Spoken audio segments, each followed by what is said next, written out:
नमस्कार दोस्तों, आज हम बात करेंगे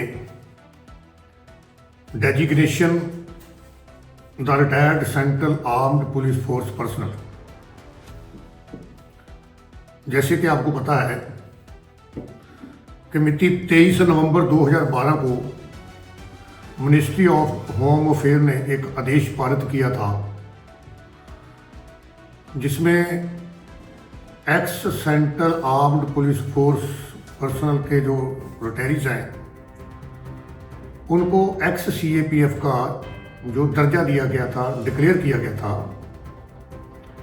और उस आदेश में ये लिखा गया था कि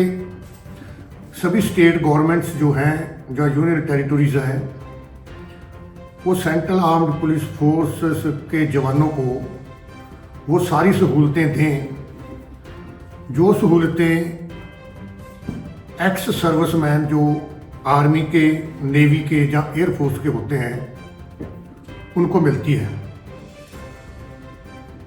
पर ये देखने में आया है कि अभी भी वो सहूलतें जो है जो एक आर्मी के, नेवी के या एयरफोर्स के एक्स सर्विसमैन को मिलती है वो CAPF के रिटायर जवान को नहीं मिलती है। इसके बारे में 19 फरवरी 2013 को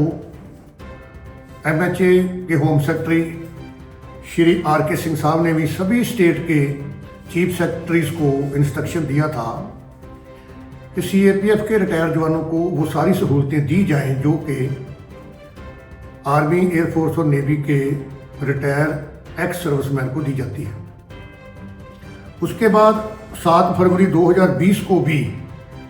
जॉइंट सेक्रेटरी MHA ने सभी स्टेट के चीफ सेक्रेटरीज को दोबारा रिमाइंड कराया कि ये सहूलतें जो है CAPF के रिटायर जवानों को भी दी जाए, जो कि अभी तक नहीं दी जा रही। कारण ये है कि स्टेट गवर्नमेंट्स ये मानती है कि जो CAPF के रिटायर्ड जवान हैं वो एक्स सर्विसमैन नहीं है। स्टेट गवर्नमेंट एक्स सर्विसमैन सिर्फ मानती है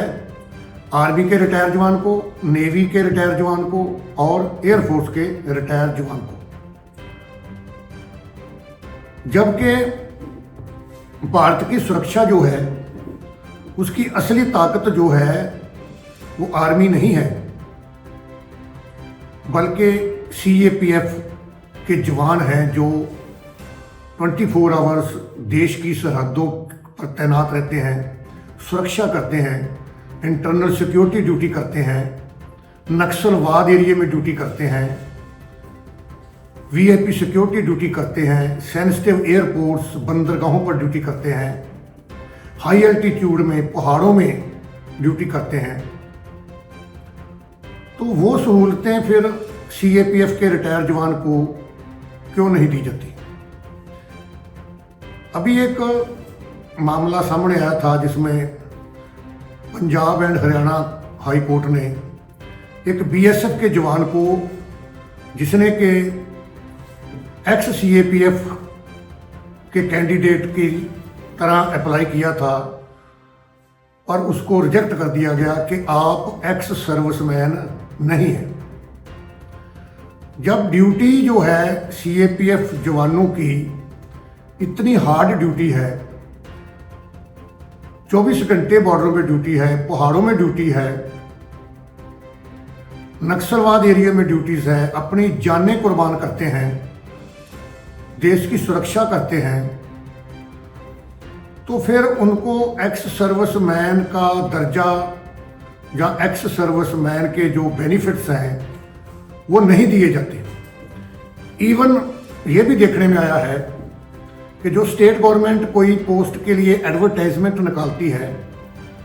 तो उसमें जो एक्स सर्विसमैन का कोटा होता है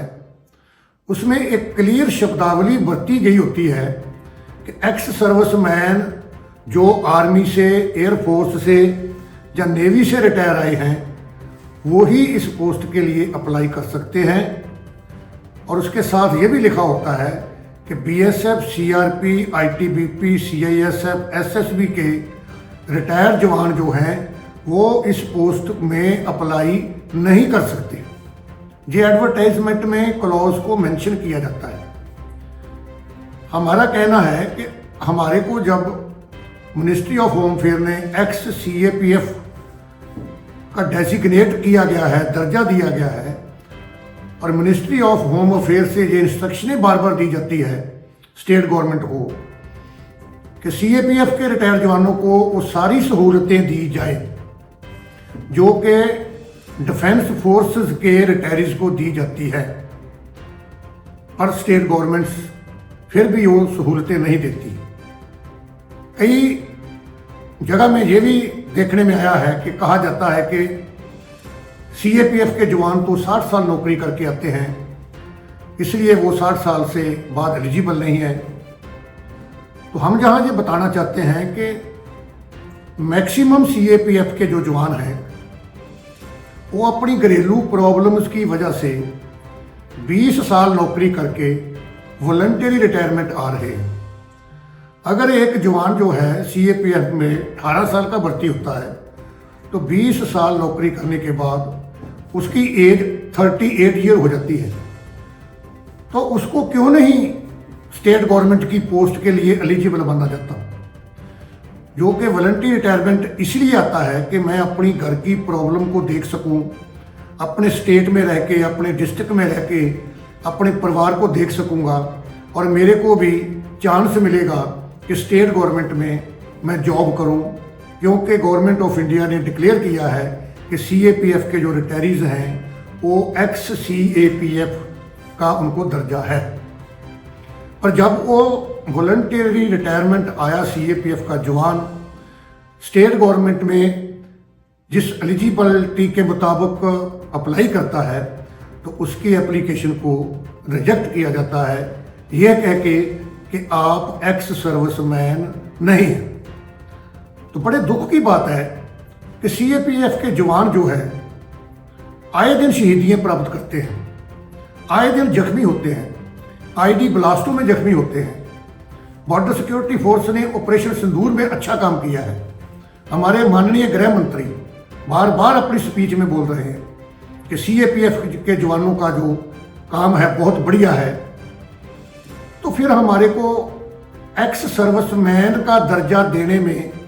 क्या दिक्कत आ रही है। तो हमारी एसोसिएशंस को बार बार फ़ोन आते हैं, क्वेरी पूछी जाती है, सर्विंग जवान फ़ोन करते हैं कि जब हम ड्यूटी इतनी सख्त करते हैं और गवर्नमेंट ऑफ इंडिया ने हमारे को ex-CAPF डिक्लेयर किया गया है